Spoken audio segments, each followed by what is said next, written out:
Eric Arsenault is a recording artist and a popular professional voice and vocal coach. He has developed his own approach to voice coaching that he calls the A Approach. You can check it out at aapproach.com, and his YouTube channel and Instagram account are extremely popular. I became familiar with Arsenault many years ago when I started researching ways to teach students how to speak diaphragmatically, but I only recently did a deeper dive into his videos after I heard him plugged on a podcast by Stephen Malkmus. Best known as the lead singer, songwriter, and guitarist for the seminal 90s indie rock band Pavement, Malkmus now performs as a solo artist and with his band Stephen Malkmus and the Jicks. In a March 2020 interview on Mike Pesca's Slate podcast The Gist about his new album, Malkmus mentioned Arsenault's videos and how much they have helped him become a better singer. Here's a clip.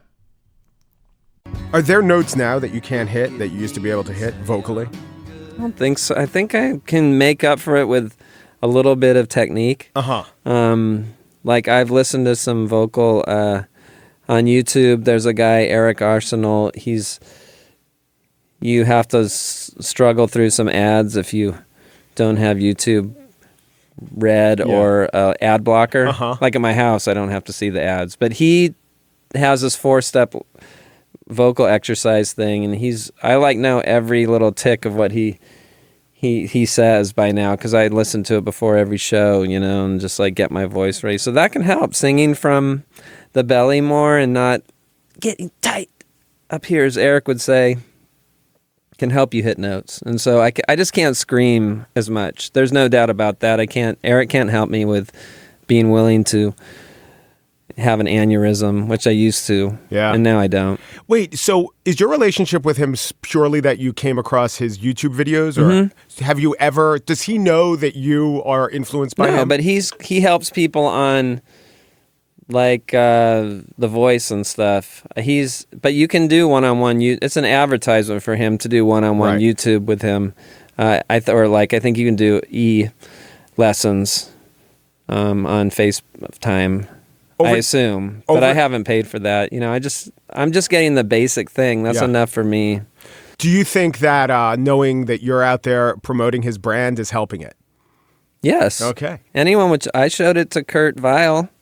And I learned it from my drummer Jake.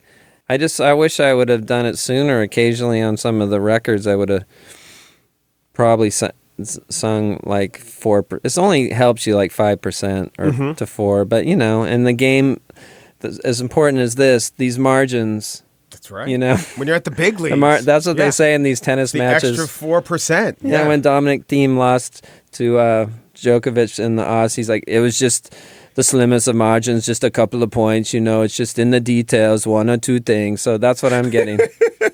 And then if things are going bad, before they installed the roof, the rain comes, you take a break. I understand how it goes in the world of rock and roll and tennis. Stephen Malkmus' new album is Traditional Techniques. Thanks for coming in, Steve. My pleasure. That was Stephen Malkmus on Slate's The Gist with Mike Pesca, plugging Eric Arsenault's videos. I found this plug fascinating. Malkmus is one of the most respected artists in indie rock, but he's never been known as a particularly good singer. For many fans, a big part of Pavement's appeal is precisely that Malkmus' voice is kind of terrible. They're an icon of 90s slacker culture for a reason. But here he is, describing how much he's improved his technique by practicing the lessons Arsenault shares in his YouTube videos, and the improvements really are noticeable. Critics seem to agree that the album he was promoting at the time, Traditional Techniques, has some of the best vocal performances in Malkmus' sizable catalog.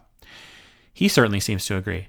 When Sam Sadomsky complimented his singing on the beautiful song Amberjack in a Pitchfork interview, Malkmus replied that it's sort of a naked performance. I think I sound good. I've got some new tricks. I've even started watching singing videos by this guy who helps people on The Voice. It's free on YouTube, so I watch that before I play now. Hopefully I'll get even better, which is odd to say at this late stage. Fascinated by the idea that the 50-plus-year-old Malkmus could make such significant improvements to his delivery, even after more than 30 years as a successful musician, I revisited Arsenault's A Approach site and his YouTube channel to see what I could learn to become a better voice coach for the debaters that I work with. I'm not a singer, and I've never taken voice lessons, professional or otherwise, so some of what he covers was initially over my head. Some of it still is. But with a little background reading, I was able to get up to speed on most of what Arsenault was referencing. Video after video, the techniques and drills that I was learning from Arsenault immediately resonated with me as potential ways to teach debaters how to be better speakers. I was sold. You might be thinking that Arsenault is teaching his students how to sing, and debaters, of course, don't need to sing. But the same training techniques apply. and as I've read more about voice coaching, it struck me that debate speaking, the fast kind at least, is perhaps more like singing than it is like public speaking. That's why debaters have so much trouble developing and maintaining their voices. And because singing is more challenging than speaking, training to sing will do more to build and sustain your voice than would the simpler training methods usually prescribed for public speaking. In short, I strongly believe that debaters will benefit enormously from training their voices using Arsenault's techniques. If you're a debater, his warm-ups, drills, and workouts will help you strengthen your voice, improve its resonance, develop your control of it, and preserve its durability and health. Arsenault generally makes many of his training videos available for free on his YouTube channel. I think there are two basic ways for debaters to use them. First, as standalone speaking practices. Watch a video and practice the technique. Maybe take a few notes so you remember the drill. But that's it. Most of the exercises can be completed in 5 to 10 minutes, with room to increase them to 15 or 20 minutes or more as you improve. Second, as boosters for other speaking workouts. Before beginning your regular workout, watch a video and practice the technique. Then do your regular workout with Arsenault's training in mind. His warm-ups, in particular, lend themselves especially well to this usage. To help debaters who want to start learning from him, I created a YouTube playlist with the videos that I think they should watch, listed in the order that I think they should watch them. You are, of course, welcome to deviate from this sequence, but I spent a lot of time curating this collection to prioritize the most debate-relevant drills and to build from basic to more advanced training techniques. I'll link to this playlist below, but here is a brief explanation of the videos in the order I think you should watch them. First, start with the 4-part How to Sing from the Diaphragm series from 2012. Part 1 is an introduction to diaphragmatic breathing and an explanation of how to master the 360-degree breath. Part 2 is an explanation of the side squeezing or claw technique for practicing 360-degree breathing. Part 3 is an explanation of the extended hiss and how to practice it. And Part 4 is a continuation of the previous lesson on the extended hiss. Learning to speak from your diaphragm is one of the most important things you can do to improve your debate speaking, and it's something I've been teaching for a long time. Arsenault's videos will help you master it. Second, watch the standalone Finding Your Voice video from 2016. It includes an explanation of the concept of one's whole voice, 3 tips for how to access it, and the relationship between one's speaking voice and singing voice. The reason I put this video so early in the sequence is because it emphasizes the importance of finding your natural voice instead of trying to sound like someone else. This is a common problem for debaters who develop bad habits by trying to imitate other people speaking. Third, watch the 4-part Professional Vocal Warm-Up series from 2013. Part 1, Opening Up the Voice, is an explanation of several exercises to warm up your voice, including yawning, coughing, and a series of lip rolls. Part 2, Increasing Vocal Range, is an explanation of an additional series of lip roll exercises. Part 3, Improving Vocal Tone, Freeing the Throat, is an explanation of the yeah and exercises. And Part 4, Strengthening the Voice, is an introduction to vocal fry exercises developed more in the next video below. This series starts to get more advanced, but all of these drills will help debaters improve and maintain their deliveries. Fourth, watch the standalone Top 3 Vocal Warm-Ups video from 2019. It includes an explanation of Arsenault's preferred 3-tiered warm-up method, including the sniff, Ziazinzu, and vocal fry. Once debaters get to this video, I think they will want to and should return to it frequently or even daily. You could start with this video and use it as your daily warm-up, but I think it's better to work up to it so that you get to it with an understanding of the underlying concepts he is taking for granted. Either way, I think this is one of the most useful videos on the playlist. Fifth, watch the 3-part Daily Voice Strengthening series from 2020. Part 1, Breath Power, is an explanation of how to practice yawn-space breathing, a refresher about the sniff, and an explanation of the pursed lip inhale. Part 2, Range Control, is an explanation of semi-occluded vocal tract exercises, SOVTE, and how to practice them using straws. Part 3, Protect and Stabilize, is an explanation of how to apply your improved breath power and reflexive support techniques during actual delivery, what Arsenault calls the conscious element. These videos are very advanced, and this is where my lack of a singing background required some additional reading. Some of these exercises might be overkill for debaters, but these videos include sophisticated explanations that help me better understand some of the simpler techniques from the previous videos. Sixth, watch Sing Better, Breath Control Yin Yang, a standalone video from 2019. It includes an explanation of the yin and yang of diaphragmatic breathing, including instructions for how to use the warm-up techniques in your actual delivery. Like the Daily Voice Strengthening series, this video helped me better understand some of the simpler previous lessons. Seventh, watch the 2-part Professional Vocal Workout from 2016. Part 1, Advanced Breathing Technique, includes instructions for an advanced daily breathing workout that builds on the concepts introduced in the How to Sing from the Diaphragm series. Part 2, Voice Strengthening, provides instructions for how to practice healthy, body-connected volume control using Raspberry trills. This is the most advanced instruction on the playlist, and I find the Raspberry Trills almost impossible. Again, this might be overkill for debaters, but those looking to be challenged will enjoy these workouts. 8th, watch Sing Better in Chest Voice and Quick Tip Sound Better Recorded, both from 2019. These are standalone videos, but they fit together nicely.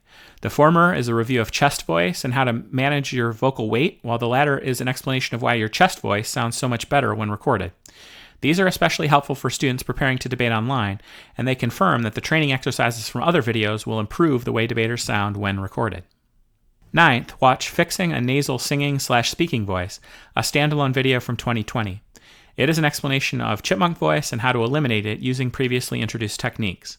A nasally delivery is a common problem for debaters. If you know you struggle with it, you should move this video higher in the sequence.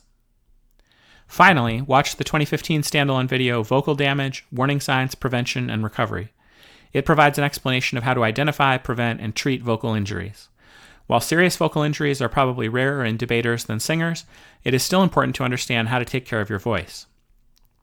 Practicing the techniques from other videos will hopefully help you prevent injuries, but it's helpful to know how to spot one and what to do about one if it arises. There are other videos on Arsenault's YouTube channel that debaters might also want to explore, but this playlist includes the ones I most recommend. In addition to his free videos, Arsenault offers a Breathing Bootcamp for Singers e-course on his website for $94.99. He also offers one-on-one lessons for $100. This more advanced training might be overkill for debaters who aren't training to sing, but I wanted to mention them in case you wanted to financially support Arsenault's work. When watching his videos, I think you'll find that Arsenault is an excellent teacher. That has certainly been my experience. His videos are clear and well organized. He does a great job of demonstrating drills and techniques. He explains why the exercises are beneficial, and he anticipates and helps students overcome common mistakes. His videos build on one another and share common themes, something that helps students make progress without forgetting earlier techniques. If you watch the full playlist, you'll notice that Arsenault includes some important big-picture tips about how to succeed in his training program. The ones that I think are most worth emphasizing are as follows. First, take your time. He often tells students to stop, pause the video, go back, and try something again. When done right, a 10-minute video might take you 20 minutes to watch. Second, beware the magic formula. This is a constant refrain. There's no shortcut to improving your voice, and there's no one-size-fits-all solution to every vocal shortcoming. Third, don't just go through the motions. Form is everything. It's better to practice something correctly for 5 minutes than to practice something incorrectly for 10 minutes. Fourth, practice every day. Start small and work your way up to longer and more difficult exercises over time. You can't start with the hard stuff. You're just not ready for it. Fifth, many drills make you look and sound silly. Embrace that. If you're trying to avoid embarrassment, you can't do these drills correctly. Hopefully you have somewhere you can do them privately. Sixth, if it hurts, you're doing something wrong. Unless you have an illness, like a cold, that includes hoarseness. When you're speaking correctly, it won't hurt. If it does, stop and figure out what you're doing wrong. If you take this advice and enthusiastically dive into Arsenault's videos, I think you'll be amazed at how much you will improve your speaking voice and debate delivery. You'll have to work hard, but these are proven techniques and training methods. And remember, you don't just have to believe me. You can listen to Stephen Malkmus. I hope you found this video helpful. Good luck.